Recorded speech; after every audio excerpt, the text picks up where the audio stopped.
this class needs charisma at the top, and it doesn't have it with the guy who's obviously the champion. Do you think lower classes need charisma to bring it more into the public realm? I mean, that's always a cherry on top, but at the end of the day, you know, your job is to be the best fighter. There's job one, to be the best fighter in the world, and when you accomplish that, you know, if you have the cherry on top, which is the charisma or people like you or want to follow you or whatever, that's great. And sure, it'll bring, you know, people. Yeah, it'll bring people and that, this and that. But everyone's main goal from the beginning is to be the best fighter. So if you do that, you've accomplished more than most people have. Joe Benavidez. Joe, your opponent John Moraga talked to me about spending some time working on his wrestling, not taking it for granted. Do you anticipate a grappling showdown with him? I hope he takes me down or tries to take me down or anything, but you also expect that too. With me and Moraga, we're both well-rounded. He can wrestle, he can strike, he submitted 3 guys in the UFC, I think.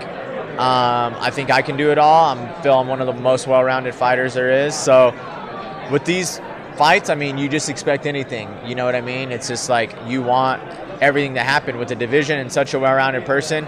You never know what's going to happen. You know, you watch another fight, that guy's a stand-up guy, that guy's a takedown guy. He's going to try to take him down. He's going to try to stand up with him. With this fight, both guys are well-rounded. I can take him down. He can shoot on me. We can both strike with each other. We can both, you know, we can both go for submission. So you know everything's going to happen. So it's all about that in-between, that transition game, and who just goes out there and you know, times it the best if you are, you know, if you're looking to do everything as a whole. If you're looking to do MMA as a whole, it's just going to be, you know, who can time it the best, whose all-around MMA game is going to be better. Like yourself, Moraga's challenge for the title before. Obviously, both of you would like to get back there. Your observations on Moraga from afar, as far as how you think he did against Demetrious. Is this something in the back of your mind you've been thinking you might be facing him for some time? Yeah, well, you know what? I was way impressed with Moraga before he got the fight with Demetrious, because he would just, I would keep up. I'd watch, you know, anyone in my division, and he fought 2 fights on Fight Pass. I was like, wow, this guy's really good. You know, he's going to be someone to look out for. And all of a sudden, he's going for the title. You know, after 2 fights on Fight Pass, he was overwhelmed by Demetrious and his style, so that wasn't really a good fight to look at, because Demetrious has some of the best takedowns in the whole UFC, and that's what he did to him pretty much the whole time. So other than that, all his fights have been good. I feel he's kind of an overlooked opponent, you know, as far as his skills and talent go. He's only lost to Dotson and Demetrious, are 2 of the best guys in the division, and he's beat some other like super really good skilled guys. So I just look forward to going out there and having a great challenge like him. I think it's a great fight to kick off the pay-per-view. I think they made the right decision. You know, I've never been a boring fight. You know, I'm going to go out there and put my balls on the line the whole time. And we're both fighters. You know, you have your athletes who are going out there for points and your martial artists, and we're both fighters. Like, we both go out there and we fight. We try to go out there and take the other guy out. So that's a good fight, and I look forward to the challenge. I respect him as a fighter. I like him and his fights, but, you know I'm the better fighter, and it's just going to be nice to go out there and prove it. You know, that's all I look at it is get to go prove I'm the better fighter, show my hard work, show my skill, and it's just test the skill at that point. And last question for you. I have several listeners who specifically want to know this. Where will your dog Benny be watching the fight? What's he doing for fight week? Benny's chilling with his buddies all weekend.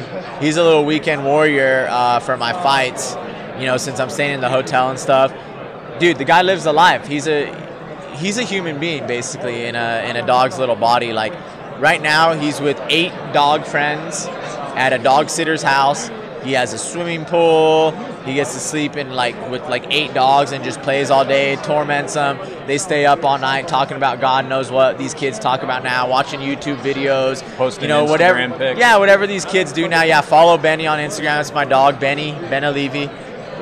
Yeah, so who knows what these kids do at sleepovers, you know, but, you know, I know he's running with a good crowd, and I approve of his friends and everything, and I know he's safe, and he's in good hands, and he's his own guy. You know, he's not easily influenced like some of the kids nowadays. He won't give in to peer pressure. So, you know, I'm just happy he's enjoying some time with his friends all weekend. Gonna go make him proud, and we'll get to hang out, and we'll get to hang out all the next week. Thanks, Joe. All right, man, thank you. You and Dawson are not fighting each other, but it's almost like you're in competition. You know, you're here next to him, but both of you guys are gunning for the same thing, gunning for the title shot. Does it feel that way? Does it feel like, you know, you and him are almost competing, even though you're not fighting each other? It doesn't really. I mean, I feel, well, for me, I mean, you're always. I try not to compare myself to everyone. You always want to be better than everyone, so I'm competing against the whole division. Right. But there was nothing really, I guess, exclusively with Dotson, as far as like us and stuff being together. I know we're two of the best guys in the division, and we're two. I feel in most people's minds the two guys that would have a chance to take out Demetrious, skill wise. So there's always that. I look at him and be like, I know I'm better than him. I know I'm a better fighter, and you know what I mean. So there's always that. But as far as like exclusive challenge, no, I don't really think so. I'm a realist. I know I've had 2 shots at Demetrious and he hasn't. So if he wins, he's probably next. So if he wins or if he doesn't, I would love to fight him for a new challenge, or I'd love to fight Demetrious to prove I'm better, whenever that time does come around. So, it's just, I try now in my old, wiser years of being 30 years old and being a veteran in the sport is not really comparing myself to everyone else and worrying kind of what I'm doing for myself, looking at the goals and focusing on the stuff in front of me rather than the stuff that's so far out that I can't control. But obviously, yeah, you always see people and you think and know in your heart, I'm better than them. I could beat them. I could beat anyone in the division, and that's how you have to think regardless of who's next to you. Even if he's over there, my opponent's over there, he's fighting Makovsky. I'm in competition with Makovsky somewhat. I'm in competition with the other guys on the other card, so that's just how it is.